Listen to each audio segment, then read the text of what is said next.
Look at him. Amanda married him? He doesn't belong in a place like this. You really thought you belonged here? Give me back my ring! This cheap little ring is an embarrassment to this room. Neither you nor that man belong among us. Mr. Benson, there is a problem with the Mrs. Monroe's ring.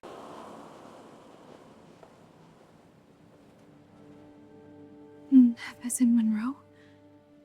This hotel carries my family's name. No one will ever make you feel small again. You never stop protecting me. A person's worth is not measured by what they wear, but by who they are. Some parents care only about money and ignore the bonds of family. Some people are consumed by jealousy over what others have.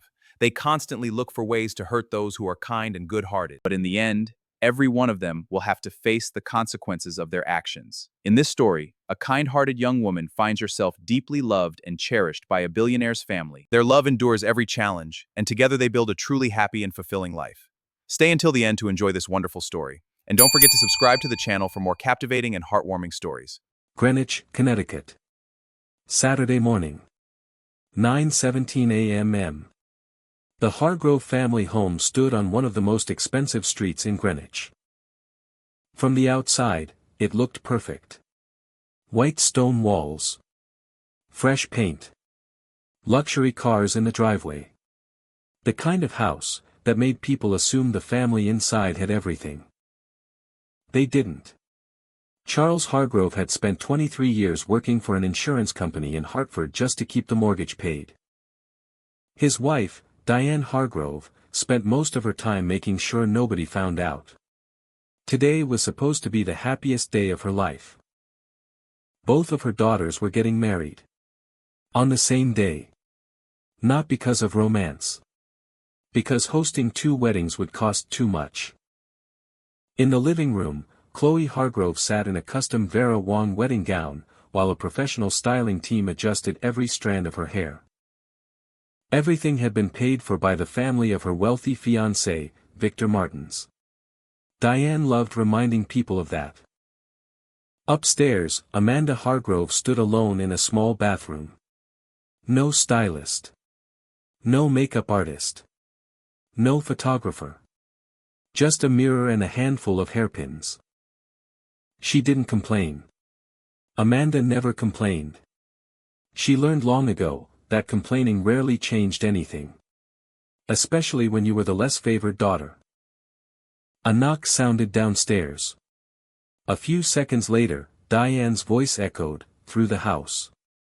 "He is here." The tone alone made Amanda close her eyes. Not excitement. Disappointment. She walked to the upstairs window.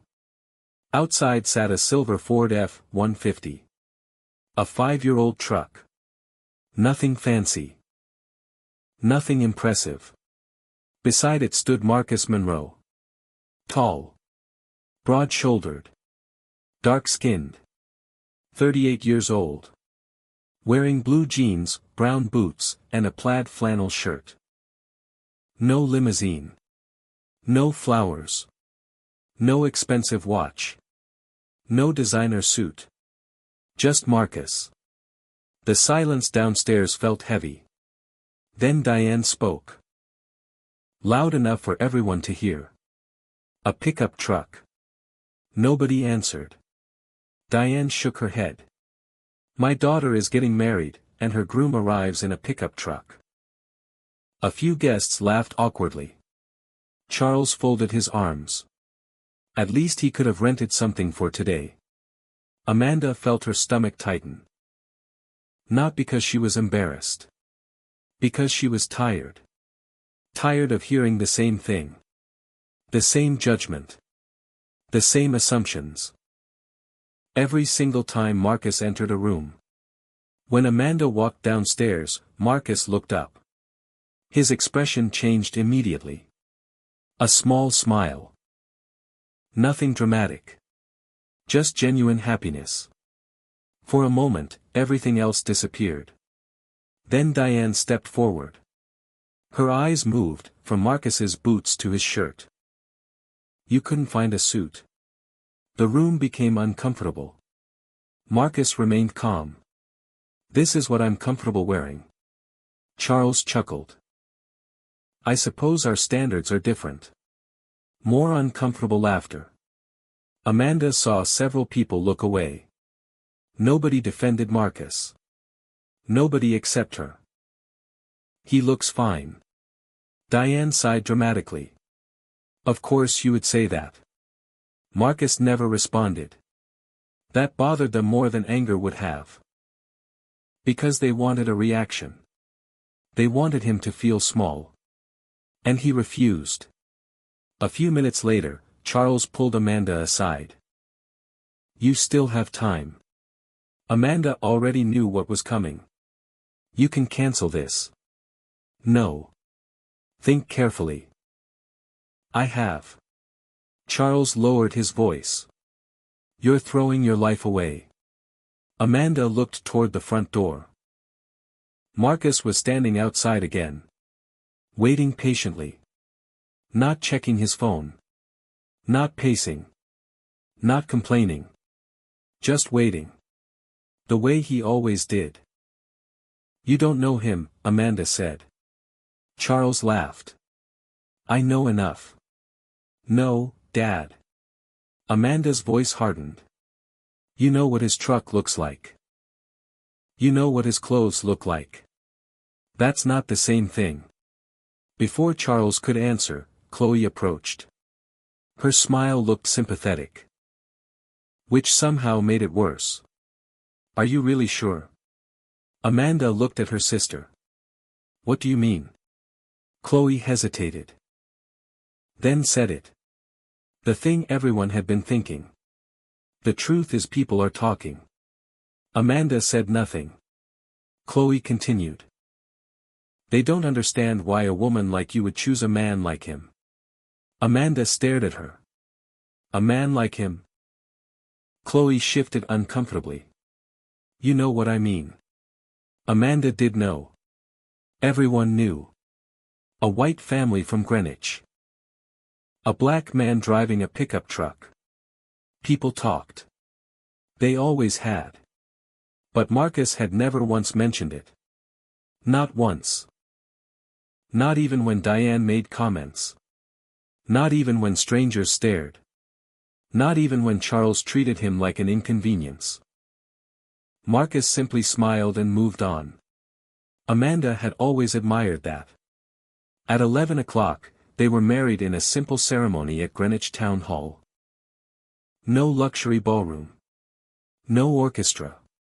No expensive reception. Just two people exchanging vows. And for Amanda, it was enough. After the ceremony, Marcus drove her to Stamford. Their apartment sat above a small bakery. 1 bedroom. 1 bathroom. A view of a parking lot. The heater rattled whenever the temperature dropped. Amanda walked inside and looked around. Then she smiled. The morning sunlight comes through that window. Marcus blinked. What? We can put a breakfast table there. Marcus stared at her. Most people would have complained. Most people would have compared it to larger homes. Amanda didn't. I thought you'd be disappointed. She laughed softly. I've lived in a big house. And it wasn't what made people happy. For a moment, Marcus looked away. As if hiding something. A secret. A fear. Something Amanda couldn't quite identify. That afternoon, Marcus's mother arrived. Ruth Monroe. A white woman, with bright eyes, and a warm smile. She wrapped Amanda in a hug, before Amanda could react. Welcome home, sweetheart. Amanda froze. Nobody had ever said those words to her before. Not like that. Not sincerely. Behind Ruth stood Gabriel Monroe. Marcus's father. A tall black man, with silver hair, and quiet authority. He shook Amanda's hand. His grip was firm. His smile genuine. And for the first time all day, Amanda felt something unexpected. Peace. She had no idea that the Monroe family owned hotels across America.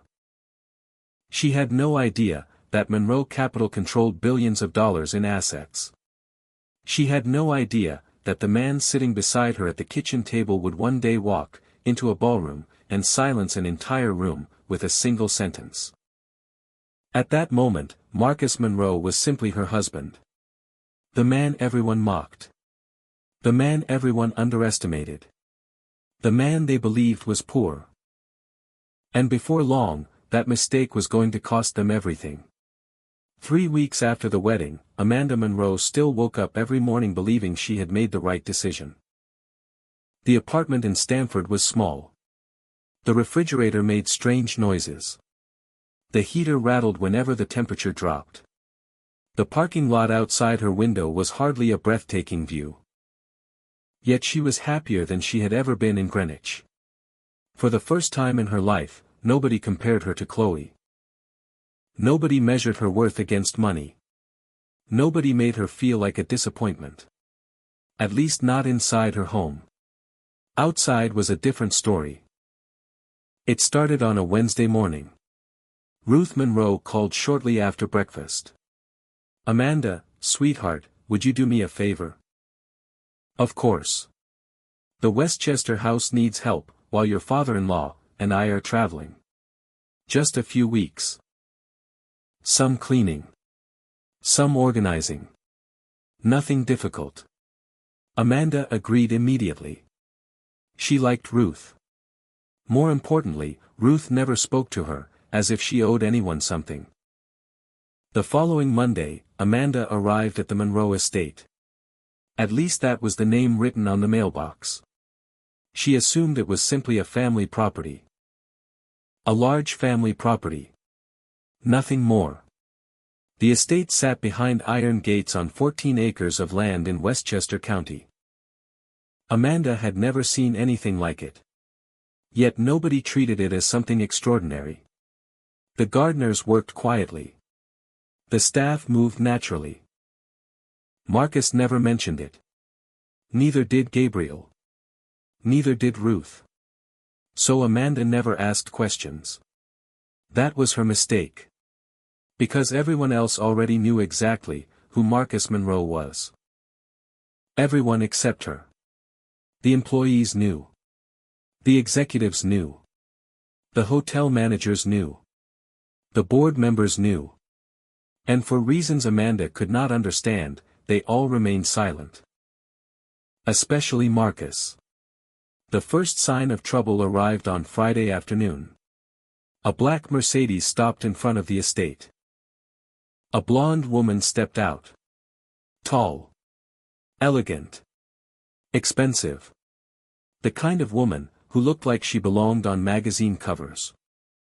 Vanessa Cole. 34 years old. Daughter of one of Monroe Capital's oldest business partners. She entered the house without knocking. Without introducing herself. Without asking permission. Amanda was dusting bookshelves in the library, when Vanessa appeared in the doorway. For several seconds, Vanessa simply stared. Her eyes moved slowly over Amanda. Then came the question. "Who are you?" "Amanda Monroe." The answer should have ended the conversation. It didn't. Vanessa laughed. Not loudly. Just enough to make her point. "No. I mean, what do you do here?" Amanda frowned. "Excuse me. Are you new staff?" Amanda stared at her. Vanessa stared back. Then realization flashed across Vanessa's face. A dangerous realization. "You're her." "I'm sorry." The woman Marcus married. The smile disappeared. The room suddenly felt colder. Interesting. Amanda didn't know why. But she immediately felt unwelcome. That evening Vanessa called Chloe. The conversation lasted 42 minutes. Neither woman raised her voice. Neither woman needed to. They discovered they shared something important. Neither of them understood why Marcus Monroe had chosen Amanda. Vanessa believed Marcus belonged to her. Chloe believed Amanda had somehow stolen a life she didn't deserve. By the end of the call, they were no longer strangers. They were allies. The second incident happened 4 days later. Amanda entered the estate kitchen shortly before lunch. The head chef greeted her warmly. "Good afternoon, Mrs. Monroe." "Good afternoon." The chef reached for a coffee cup. Then stopped. His expression changed. Awkward. Uncomfortable. Embarrassed. Is something wrong? Amanda asked. The chef hesitated. "No, ma'am. But there was something wrong." Amanda discovered it 10 minutes later. Vanessa had instructed the kitchen staff not to prepare coffee or meals for temporary household personnel. Amanda was apparently classified as temporary household personnel. The chef eventually brought her coffee anyway. But he looked terrified while doing it. The third incident happened the following week. Amanda arrived at the estate and noticed two unfamiliar women speaking with the house manager. The moment she entered, the conversation ended. The women left. The manager looked pale. What's going on? Amanda asked. The manager sighed. Someone contacted a staffing agency. Why? They requested a replacement for your position. Amanda blinked. My position? Yes. Who requested it? The manager didn't answer. He didn't need to. Amanda already knew. That night Marcus found Amanda sitting quietly at their breakfast table. She wasn't crying. She wasn't angry. She was simply tired. Rough day? He asked. Amanda smiled weakly. Something like that. Marcus sat across from her. Do you want to talk about it? She almost told him. Almost. But she looked at his face. The calm expression. The kindness. The way he always listened. And suddenly she didn't want to add another burden to his shoulders. No. Marcus nodded. Yet something in his eyes suggested he knew she wasn't telling the truth. Across Manhattan, Vanessa Cole sat in a private dining room inside the Monroe Grand Hotel. Chloe sat opposite her. Crystal glasses. Expensive wine. A perfect view of Central Park. She's still there, Vanessa said. Amanda never quits. That's exactly the problem. Chloe swirled her drink. What are you going to do? Vanessa smiled. The expression carried no warmth. I'm going to remind her where she belongs. The opportunity arrived sooner than expected. 3 days later, Chloe called Amanda. Let's have lunch. Amanda was surprised. Her sister had barely spoken to her since the wedding. Why? Because we're sisters. Amanda wanted to believe her. So she agreed. The lunch location was Caldwell's. One of the most exclusive restaurants inside the Monroe Grand Hotel. Amanda arrived 15 minutes early. She sat near the windows. Ordered sparkling water. And waited. At exactly 1:17 p.m. Chloe arrived. At exactly 1:18 p.m. Vanessa appeared. Amanda immediately understood. This wasn't reconciliation. It was a setup. Vanessa sat down without invitation. Her eyes instantly found Amanda's wedding ring. The silver ring with the small blue stone. The ring Marcus had given her. The ring she never removed. Vanessa picked up Amanda's hand. Studied the ring. Then smiled. That's an unusual wedding ring. Amanda gently pulled her hand back. Thank you. Where did he buy it? Amanda remained silent. Vanessa leaned back. Target? Chloe laughed. Not loudly. Just enough. Just enough for Amanda to hear. Just enough to hurt. Across the room, a young bartender paused, while polishing a wine glass. His name was Devin Walsh. 24 years old. Working the afternoon shift. He watched everything. The insults. The laughter. The humiliation. He had seen similar things happen before. Usually nobody intervened. Usually people looked away. Today was no different. Devin lowered his eyes, and continued polishing the glass. But something about Amanda stayed with him.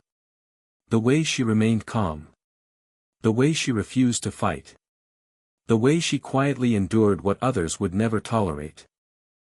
And as Vanessa continued smiling across the table, Devin had the uncomfortable feeling that something much bigger was coming. Something that would change far more than one lunch. Something that would begin with a ring. And end with the truth. Monroe Grand Hotel, Manhattan. Friday. 8:22 p.m. The Autumn Partnership Gala was the most important event on Monroe Capital's calendar. 300 guests. 47 floors above Manhattan. The Meridian Ballroom glowing beneath crystal chandeliers worth more than most homes. No one in New York's financial world declined an invitation to the Autumn Partnership Gala. Not unless they wanted to disappear from future business opportunities. Amanda Monroe didn't know that. She didn't know the guest list included CEOs, hedge fund managers, hotel executives, and investment partners from across the country. She didn't know the evening had originally been designed for an entirely different purpose. A purpose involving her. Because Chloe had told her something much simpler. It's time we repaired our relationship. Amanda wanted to believe her. So she came. Alone. Marcus claimed he had business in Westchester that evening. He kissed her goodbye, before she left the apartment. But just before she walked out the door, he stopped her. Wait. He opened a small wooden box, from the nightstand. Inside rested the silver ring, with the small blue stone. The same ring Vanessa had mocked at Caldwell's. The same ring Amanda never removed. Marcus took her hand. Whatever happens tonight, don't take this off. Amanda laughed softly. Why would I? Promise me. Something in his voice felt different. Serious. Almost worried. I promise. Marcus slipped the ring onto her finger. Then he kissed her forehead. You're not alone tonight. Amanda smiled. She had no idea how important those words would become. The Meridian Ballroom smelled of white lilies, and expensive wine. Soft golden light reflected from polished marble floors. A string quartet played quietly near the stage. Amanda entered alone. Immediately she felt out of place. Not because of her dress. Because of the way people looked at each other. The way they recognized names. Companies. Families. Connections. This wasn't a social event. It was a room full of power. And Amanda didn't belong to that world. Or so she believed. Across the ballroom, Chloe spotted her first. Victor Martin stood beside his wife in a tailored navy suit. He smiled when Amanda approached. But it wasn't a warm smile. It was the smile of a man constantly calculating. Amanda. Victor. Glad you could make it. Amanda noticed something strange. Victor seemed nervous. Not visibly. But enough. As if he was waiting for something. Or someone. At 8:41 p.m., Diane and Charles Hargrove arrived. Amanda hadn't expected them. Neither had Chloe. The invitation had come from Victor. Not from the Monroe family. Still, they were here. Charles immediately noticed Amanda standing alone. Where's Marcus? Working. Diane sighed dramatically. Of course. Amanda ignored her. Charles shook his head. A man should accompany his wife to an event like this. Marcus had responsibilities. Everyone has responsibilities. Amanda didn't answer. Because she had spent 28 years listening to her parents judge people. Tonight she was too tired. At 8:47 p.m. Vanessa Cole entered the ballroom. Everything seemed to shift around her. The red designer gown. The perfect makeup. The confidence. The certainty that she belonged. Because for years she had believed she would one day become Mrs. Monroe. Then Marcus married Amanda. A woman Vanessa considered beneath her in every possible way. The humiliation had never faded. Vanessa crossed the room. Angela Whitmore followed several steps behind. General Manager. 17 years with Monroe Grand. One of the most powerful women in the hotel.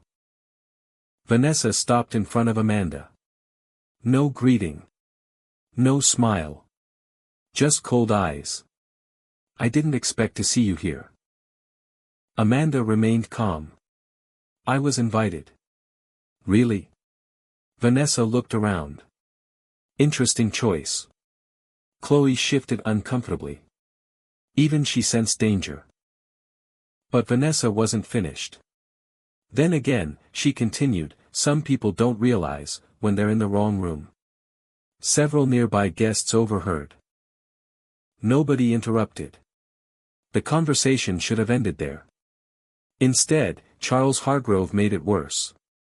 He laughed quietly. To be fair, Amanda has always had trouble recognizing opportunities. Amanda turned toward him. Dad. What? Stop. But he didn't. Charles glanced around the ballroom. At the chandeliers. At the executives. At the luxury surrounding them. Look around, Amanda. These people built successful lives. His eyes narrowed. Then there's Marcus. The words hung in the air. Diane nodded. Honestly, Amanda, I still don't understand what you saw in him. A few guests looked uncomfortable. Others pretended not to listen. Amanda felt heat rise into her face. Not embarrassment.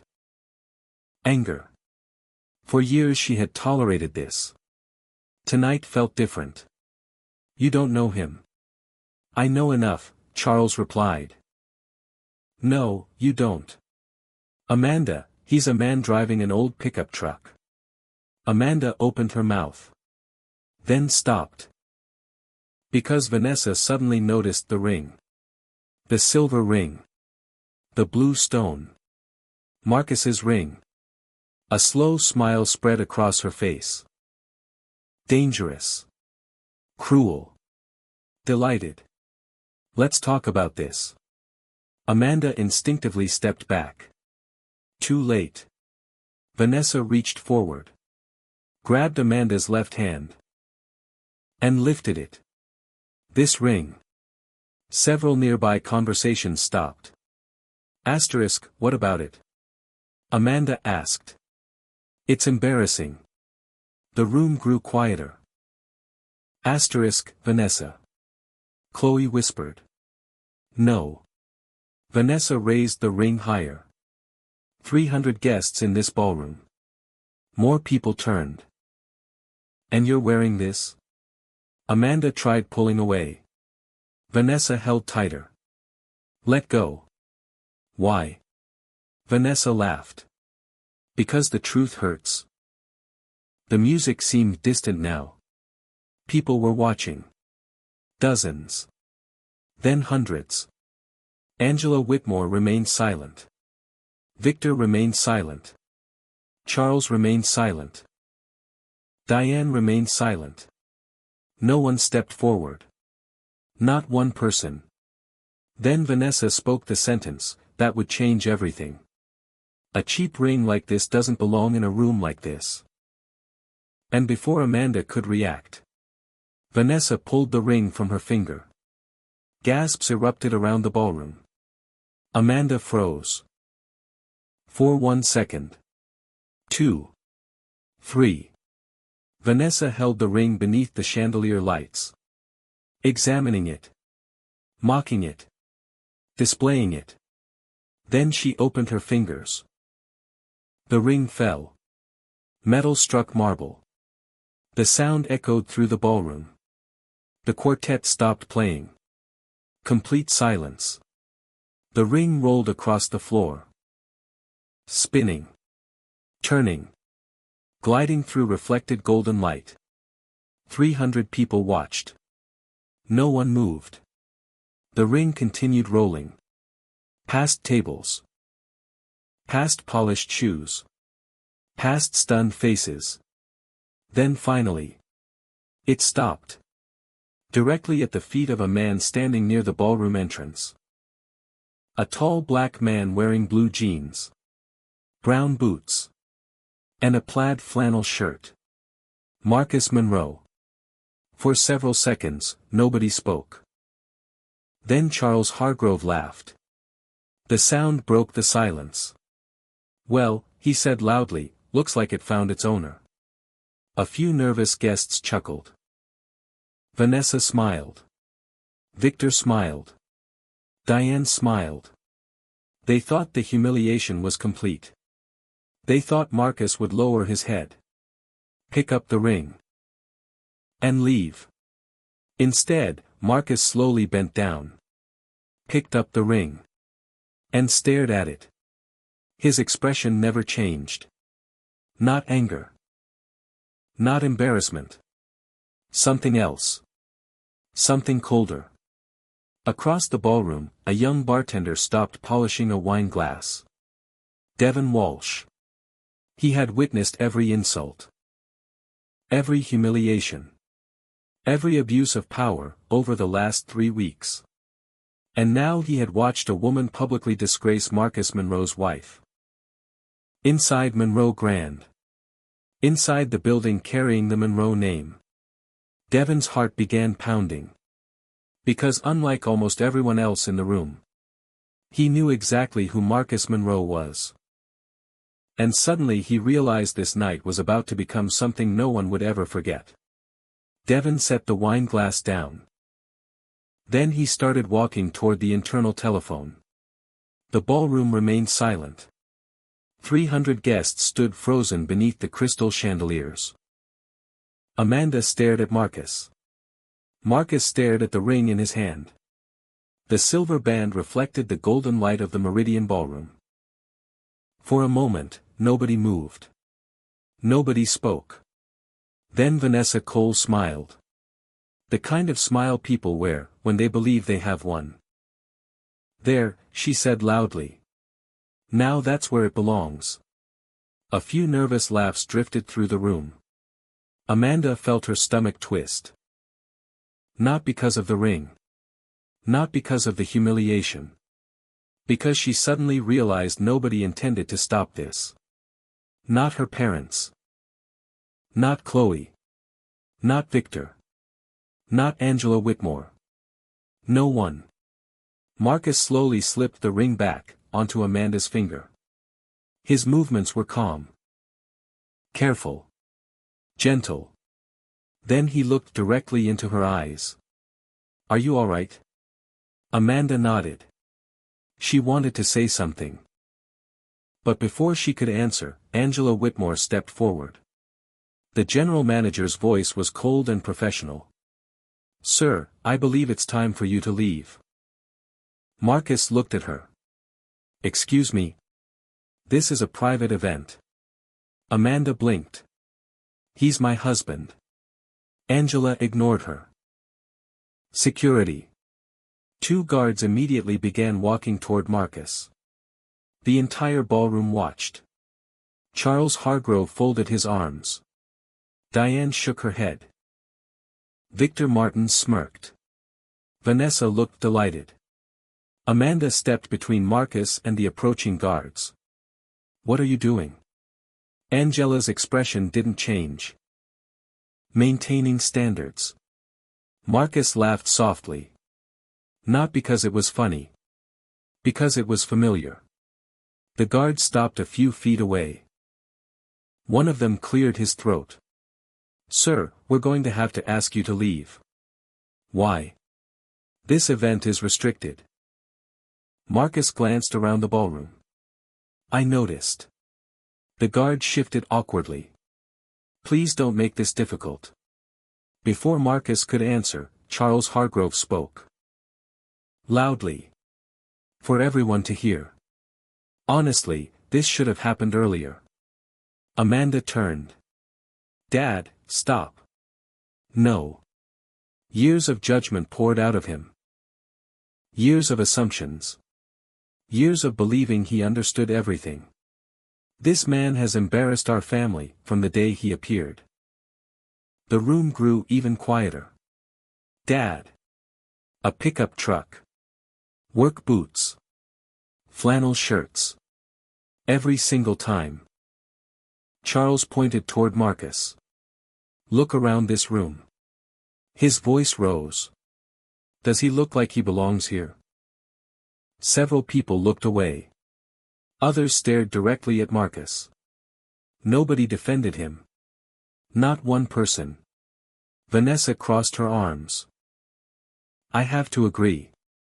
Marcus looked at her. Vanessa smiled.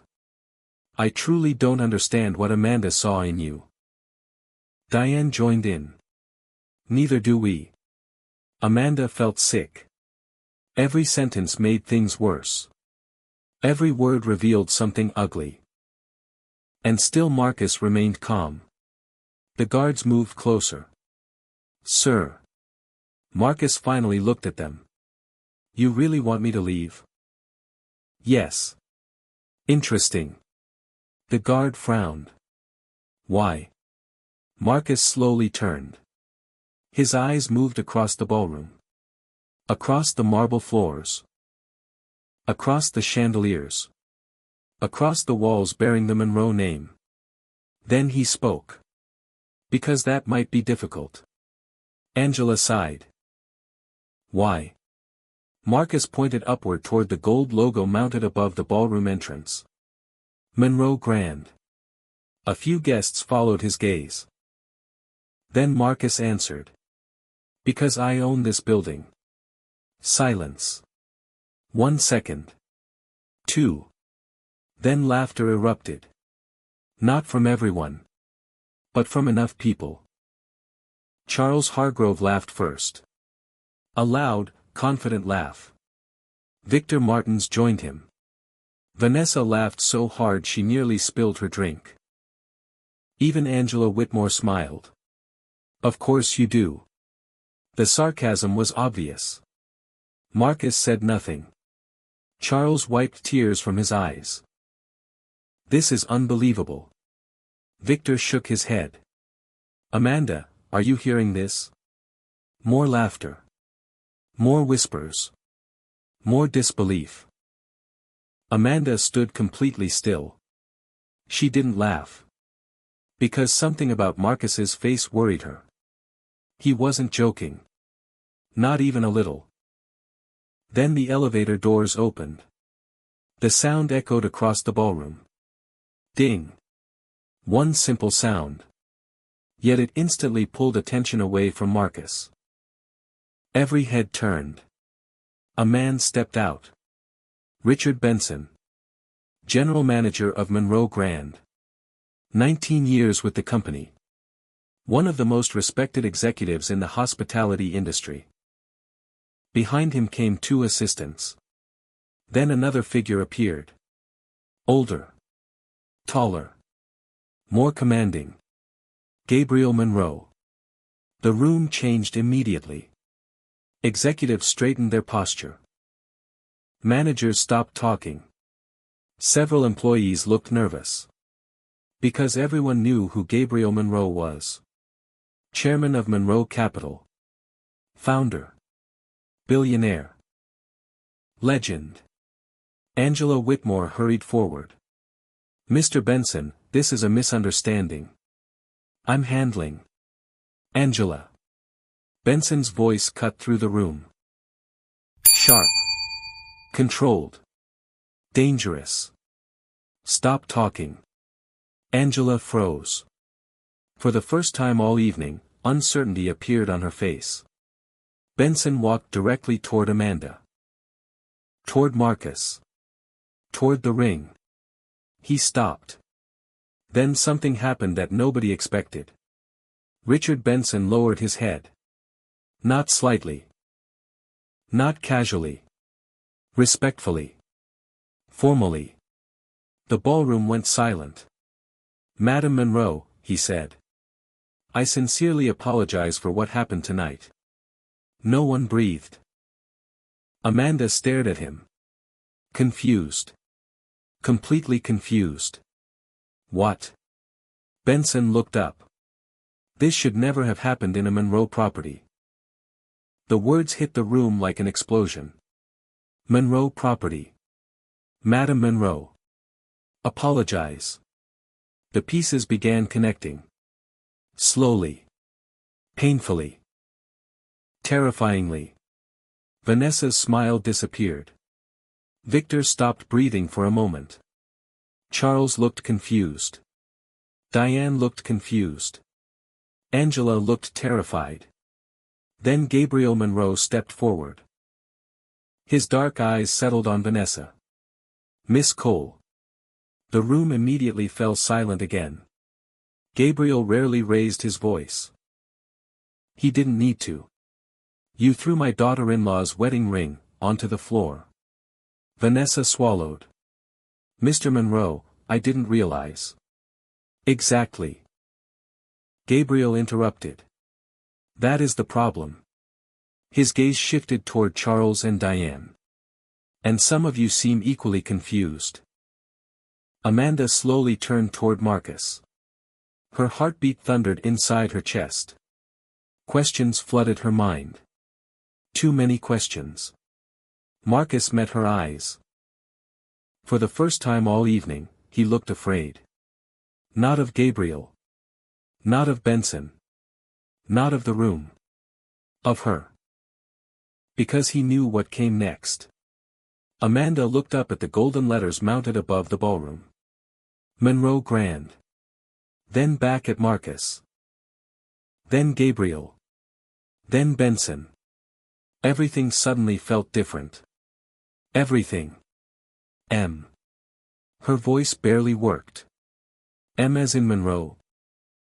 Nobody answered. They didn't need to. Marcus's silence told her everything. Across the ballroom, Devon Walsh stood near the internal telephone. Watching. Waiting. Knowing the real storm had only just begun. Because the owner of the building had finally stopped pretending. And now the entire room was about to discover exactly who they had been humiliating all along. The silence inside the Meridian ballroom felt unbearable. 300 guests stood motionless.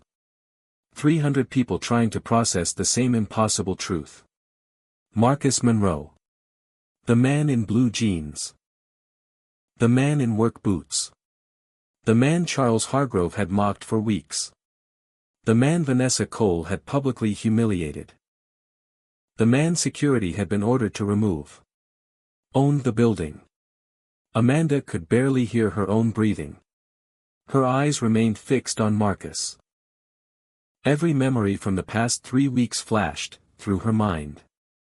The pickup truck. The small apartment. The simple clothes. The quiet life. Every piece suddenly looked different. Not false. Just incomplete. Beside her, Charles Hargrove stared at Marcus, as if seeing him for the first time. This is ridiculous, he finally said. Nobody answered. Charles looked toward Gabriel Monroe. There has to be some misunderstanding. Gabriel's expression remained calm. No misunderstanding. Charles swallowed. You're saying he's your son? I am. And he owns. Charles gestured helplessly around the ballroom. All of this? Gabriel glanced toward Marcus. Most of it. The room erupted into whispers. Not loud. But impossible to stop. Every conversation sounded the same. Marcus Monroe. The owner. The billionaire. The husband. How did nobody know? Across the ballroom, Vanessa Cole suddenly looked very small. Only minutes earlier she had controlled the room. Now she looked trapped inside it. Marcus. Her voice cracked. I didn't know. Marcus turned toward her. His expression remained unreadable. No, he said quietly. You didn't. Vanessa stepped forward. Desperate. If I had known. That's exactly the point. Gabriel Monroe's voice cut through the room. You treated my daughter-in-law based on what you thought she was worth. Vanessa opened her mouth. Then closed it. Because there was no defense. None. Not after 3 weeks. Not after the ring. Not after tonight. Richard Benson stepped beside Gabriel. Miss Cole, your access to Monroe Properties has been suspended effective immediately. Vanessa stared at him. What? You heard me. You can't be serious. I am completely serious. For the first time all evening, genuine fear appeared in Vanessa's eyes. The next collapse came faster. Victor Martin stepped forward. He had spent the last 10 minutes calculating. Searching for a way out. A way to save himself. A way to protect his business relationship with Monroe Capital. Gabriel, he began. We've known each other for years. Gabriel looked at him. We have. Surely we can resolve this privately. Resolve what? Victor forced a smile. An unfortunate misunderstanding. The room grew colder. Gabriel's eyes narrowed. Do you really think this is about the ring? Victor's smile vanished. Richard Benson checked his watch. Then looked toward the ballroom entrance. She should be here by now. Victor froze. A strange expression crossed his face. Fear. Pure fear. Amanda noticed it immediately. So did Chloe. Victor? Chloe asked. He didn't answer. The ballroom doors opened. A young woman entered pushing a stroller. 29 years old. Brown hair.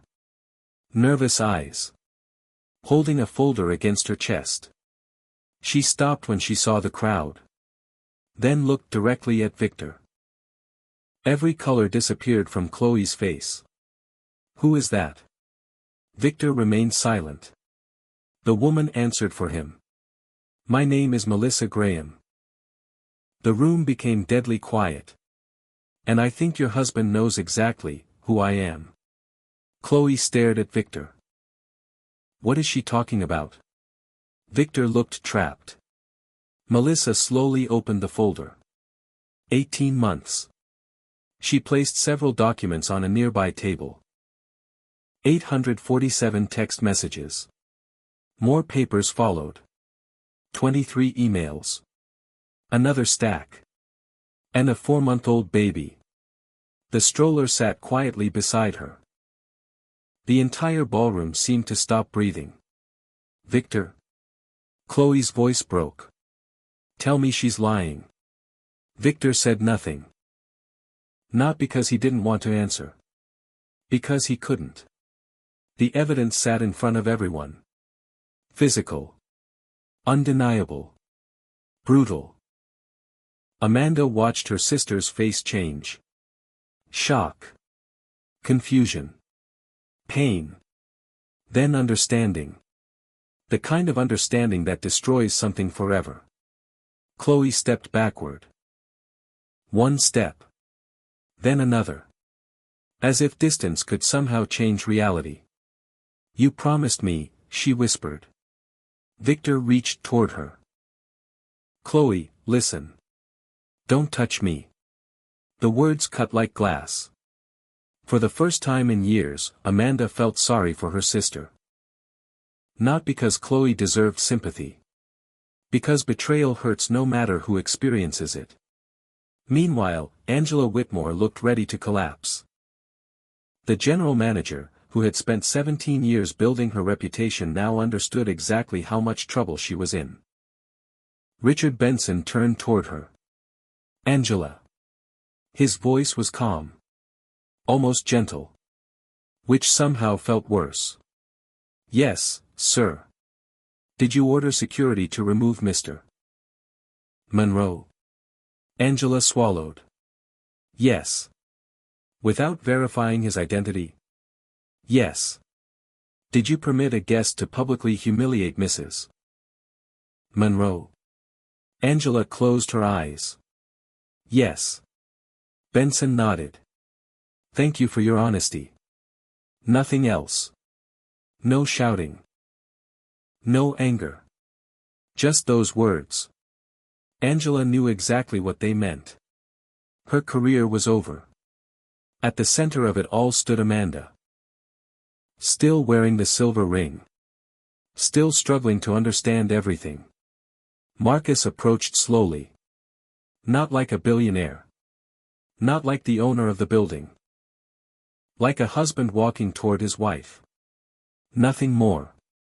Nothing less. Amanda.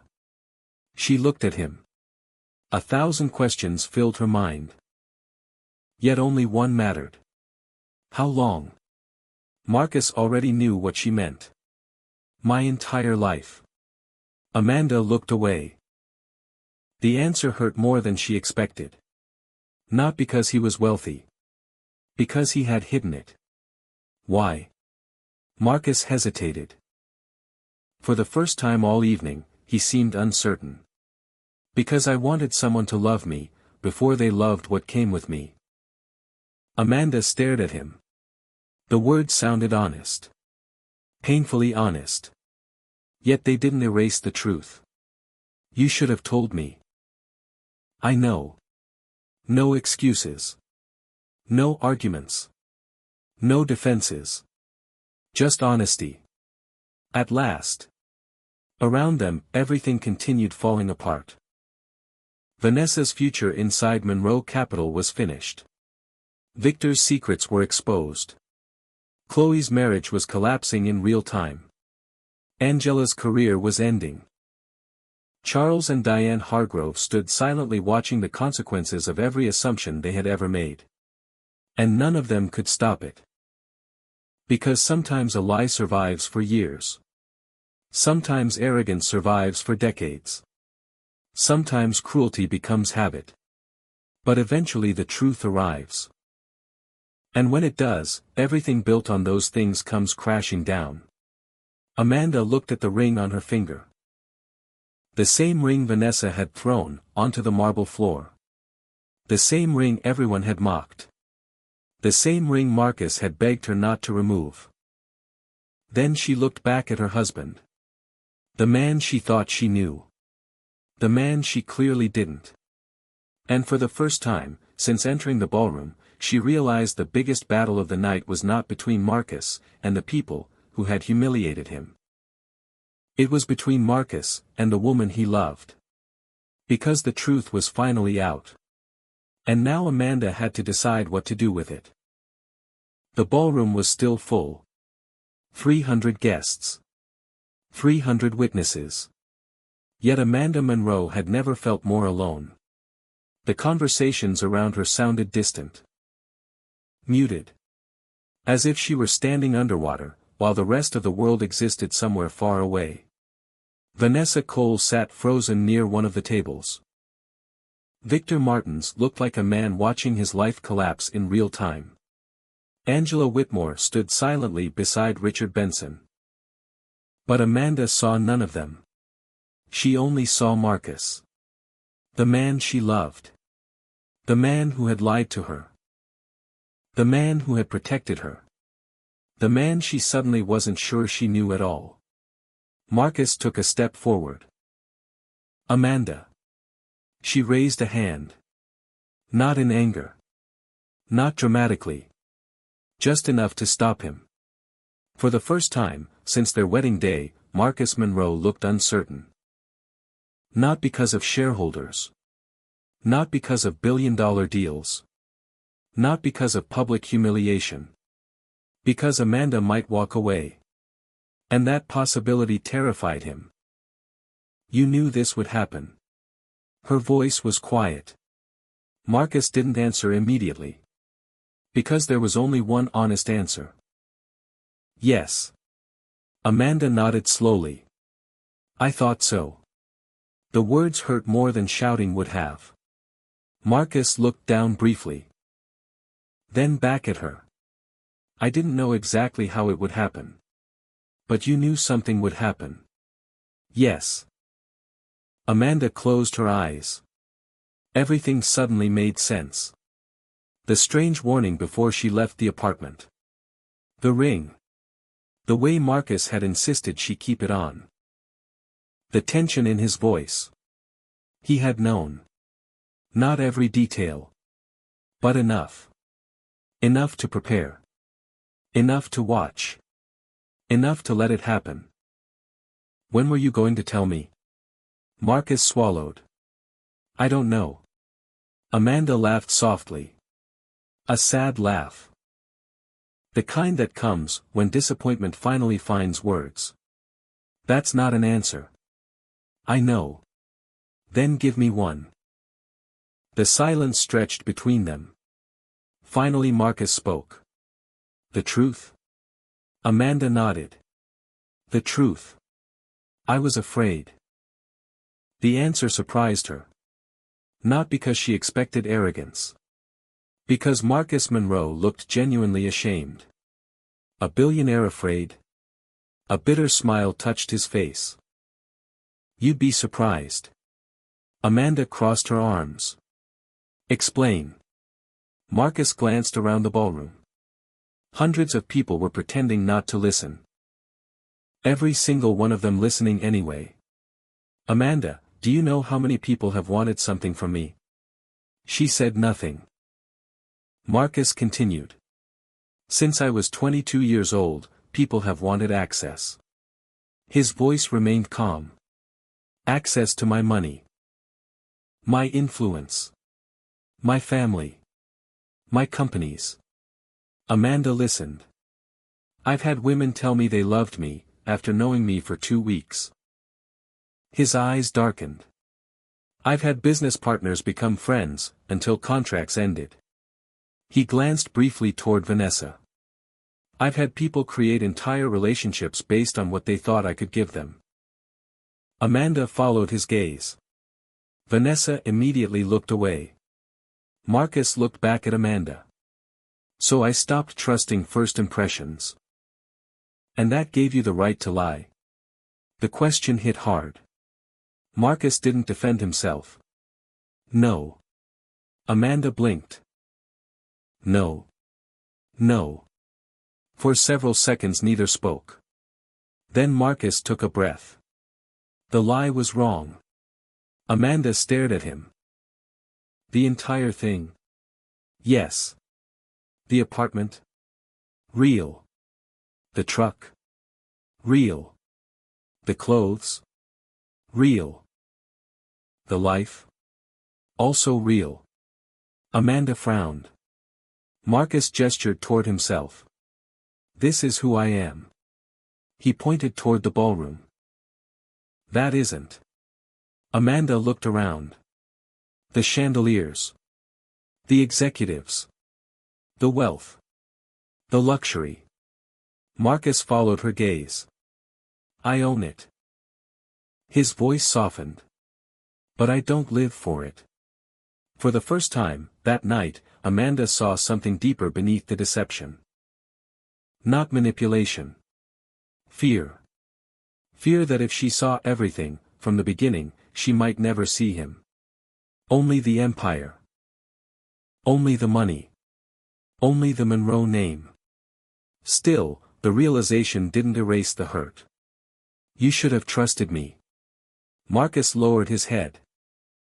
I know. Across the ballroom, Gabriel Monroe watched silently.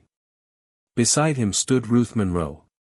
She had arrived only minutes earlier, after receiving a call from Gabriel. The moment she entered, she found Amanda. And immediately understood. Not the business disaster. Not the scandal. The personal wound. The one her son had created himself. Ruth approached slowly. Amanda. Amanda turned. The older woman wrapped her arms around her. No hesitation. No conditions. Just warmth. Amanda felt tears threaten for the first time all night. Ruth stepped back. Then looked directly at Marcus. The expression on her face reminded everyone that kindness and strength were not opposites. What did I tell you? Marcus sighed. Mom. What did I tell you? Marcus looked away.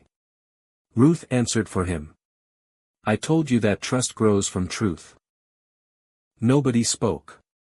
Because nobody wanted to be standing where Marcus was standing. Not even billionaires enjoy disappointing their mothers. You wanted certainty, Ruth continued. You wanted proof. Marcus remained silent. And now? Her voice softened.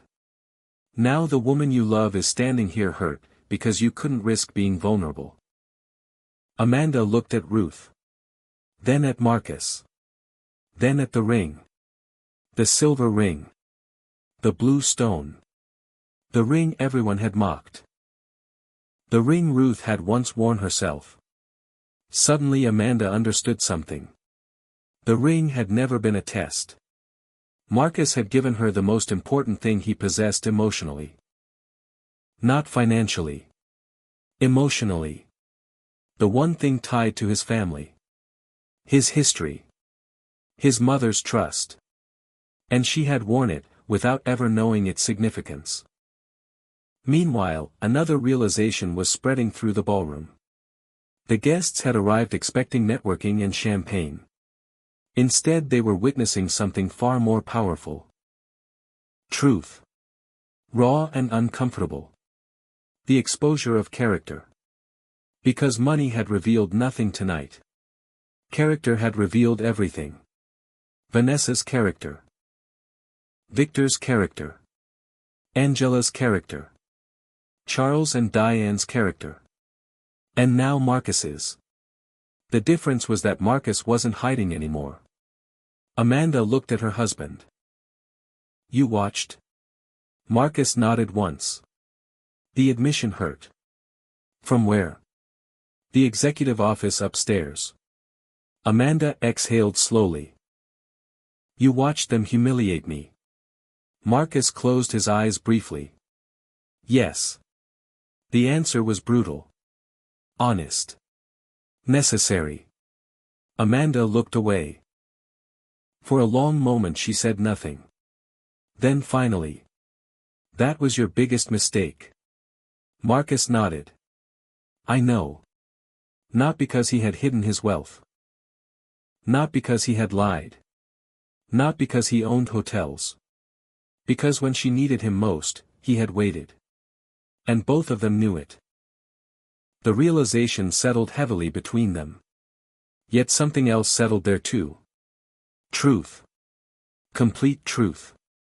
For the first time, since they met, there were no disguises left. No secrets. No missing pieces. Only two people standing face to face. Hurt. Honest. And forced to decide whether what they had built was strong enough to survive reality. Amanda looked at the ring on her finger. Then at Marcus. Then at the life waiting beyond this ballroom. The decision wasn't made yet. Not tonight. But for the first time, since the truth emerged, she wasn't wondering whether she loved him. She was wondering whether she could forgive him.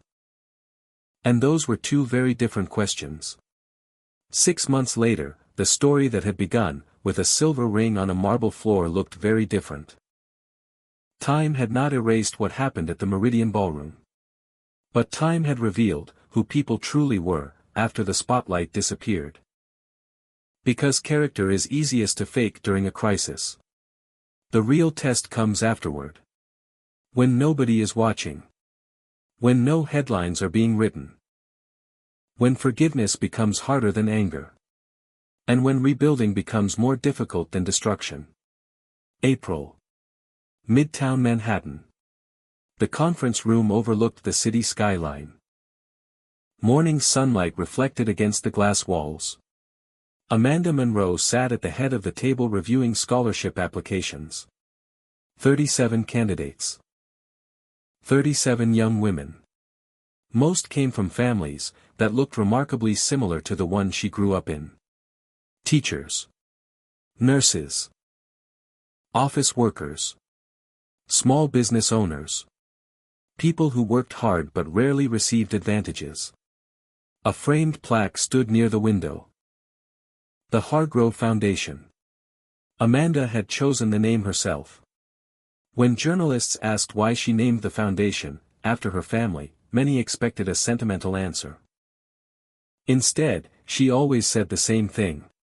Because where you begin should never determine where you end. The foundation was now fully funded by Monroe Capital. Its first scholarship class would begin that fall. Amanda spent 3 days a week managing the organization. The rest of her time remained devoted to family, and the projects she genuinely cared about. She never wanted power for its own sake. She wanted purpose. And for the first time in her life, she had both. The months after the gala had not been easy. Especially with Marcus. Trust, once damaged, does not repair itself overnight. There had been difficult conversations. Long silences. Honest arguments. Several nights where neither of them slept much. Marcus never defended the deception. Not once. Whenever Amanda brought it up, he accepted responsibility. That mattered. Because excuses would have destroyed whatever remained. Honesty slowly rebuilt it. Piece by piece. Day by day. Conversation by conversation. The process was not dramatic. It was ordinary. And that was exactly why it worked. One afternoon in May, Amanda found Marcus sitting on the back porch of the Westchester estate. The same jeans. The same flannel shirt. The same man she had married. Only now she knew everything. She sat beside him. For several minutes neither spoke. Then Amanda asked the question she had been carrying for weeks. If you could do it again, would you tell me the truth immediately? Marcus looked toward the gardens. Toward the roses Ruth had planted years earlier. Yes. The answer came without hesitation. Amanda studied his face. Even if it meant risking everything. Especially then. Amanda nodded. And for the first time, she believed him completely. Not because he was perfect. Because he finally wasn't pretending to be. The consequences from the gala continued spreading. Some quietly. Some very publicly. 3 weeks after the incident, Monroe Capital formally terminated its partnership with Martin's Group. The contract had been worth over $23 million. Victor Martins hired attorneys. The attorneys reviewed the partnership agreement. Then politely declined the case. The ethics clause was clear. There was no realistic path forward. Victor spent months trying to repair the damage. The damage refused to cooperate.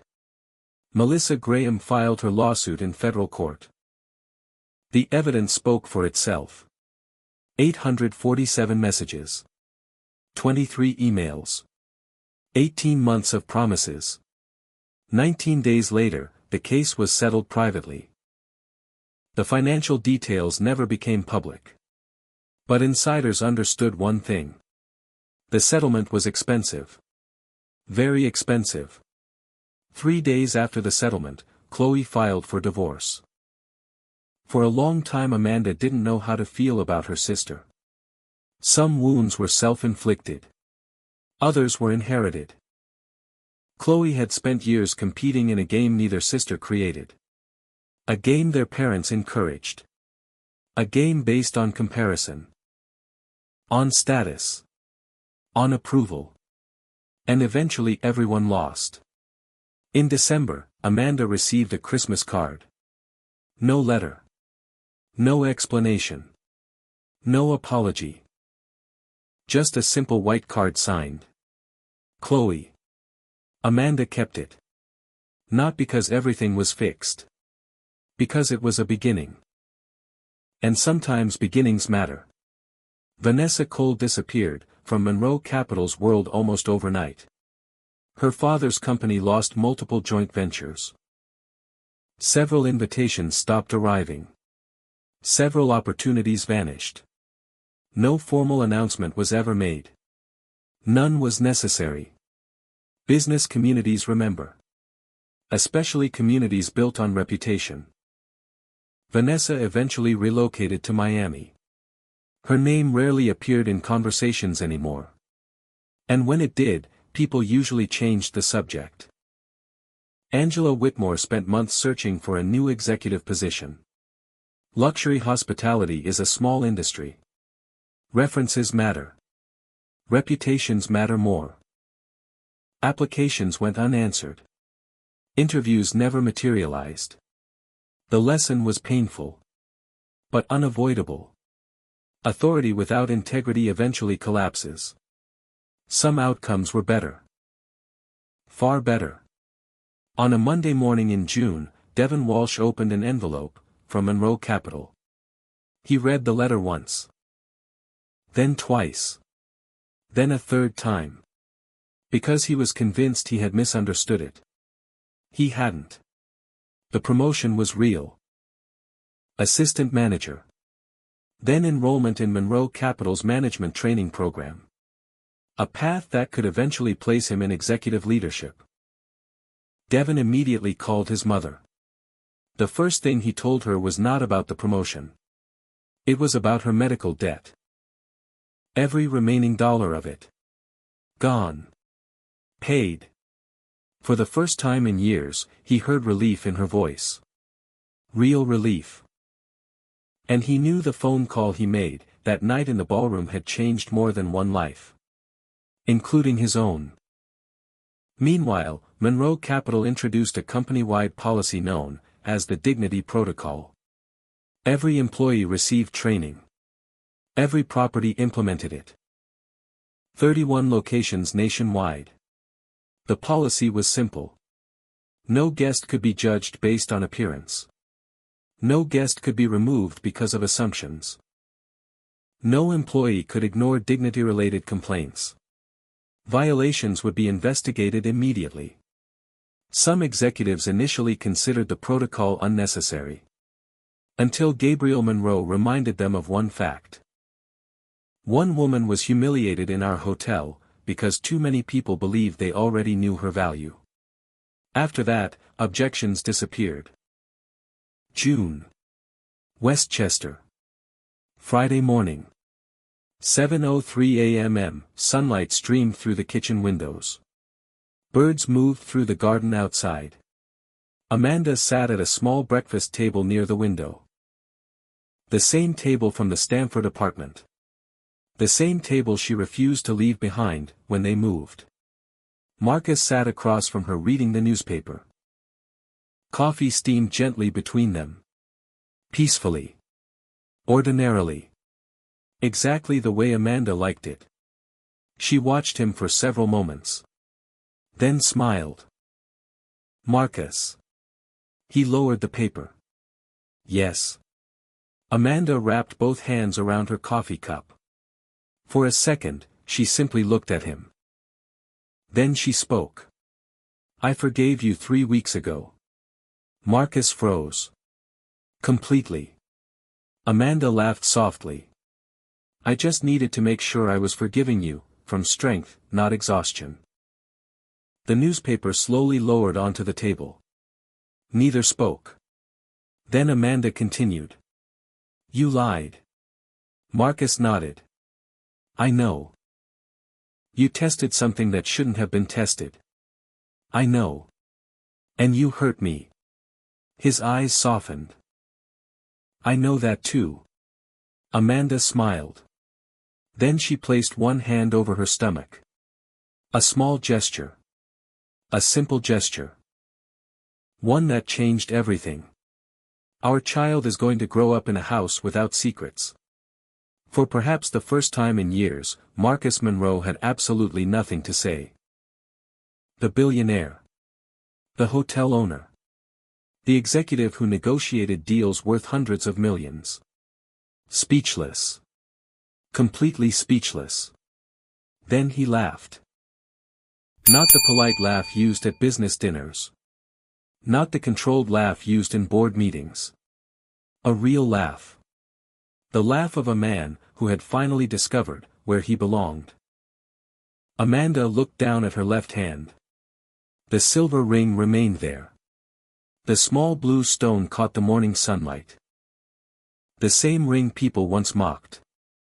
The same ring someone threw onto a marble floor. The same ring she had promised never to remove. And after everything that had happened, she never did.